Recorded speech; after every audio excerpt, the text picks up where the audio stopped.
Behold, the Almighty God cartridge. That's right.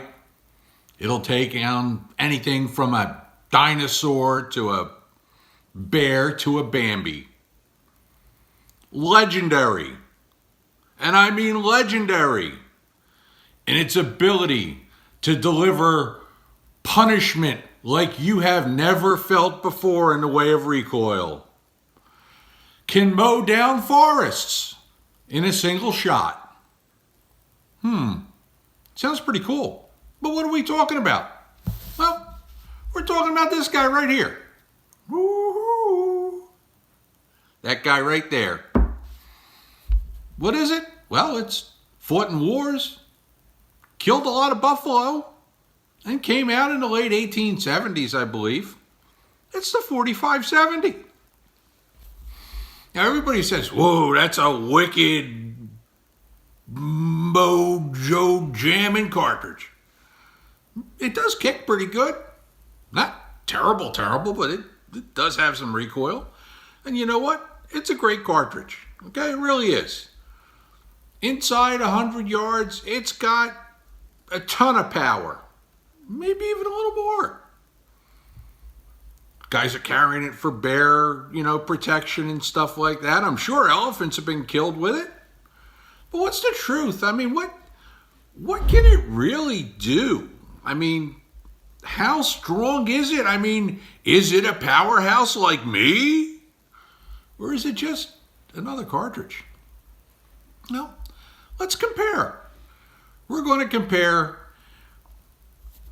the mighty .458 Winchester Magnum with the almighty .4570 with the .30-06 with a 180 grain bullet, just like a lot of guys shoot deer with and bears and stuff like that, and really see what the difference is. Well, I can tell you right up front that if you want speed, the .30-06 is a speed demon with the bullet coming out about 2,700 feet a second. That's at 180 grain. .458 Winchester, 500 grain bullet. That's right, 500 grain bullet, leaving the muzzle at 2,100 feet a second. And the .4570, this guy right here,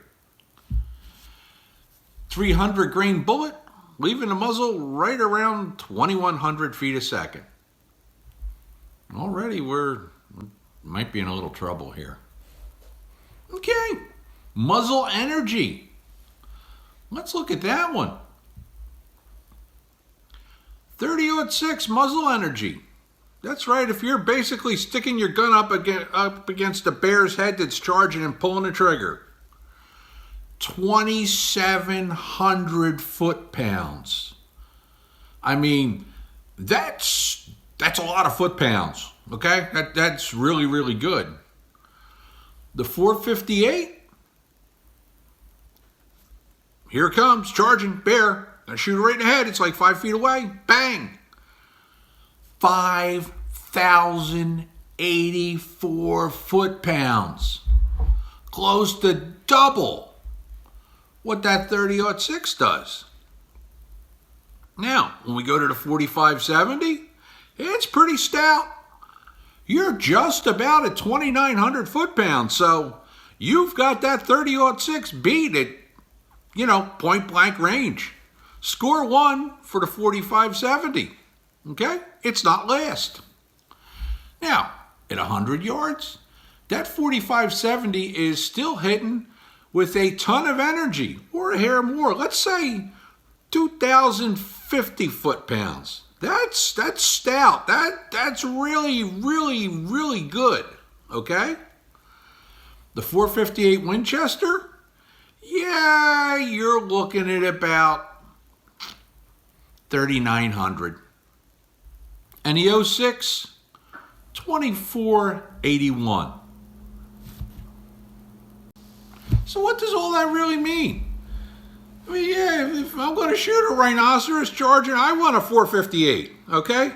I want a .458. But the 30-06. Still pretty close to the 4570. Okay? It's not that far off. But here's the deal. This is a deer hunting channel. We're talking about shooting deer. Does it matter what a .458 Winchester does on deer? Okay, with a 500 grain bullet? The likelihood of somebody shooting a .458 Winchester on deer? Not real likely. I'm sure it's been done. I guarantee you somebody's going to say, oh, I did it. I certainly did.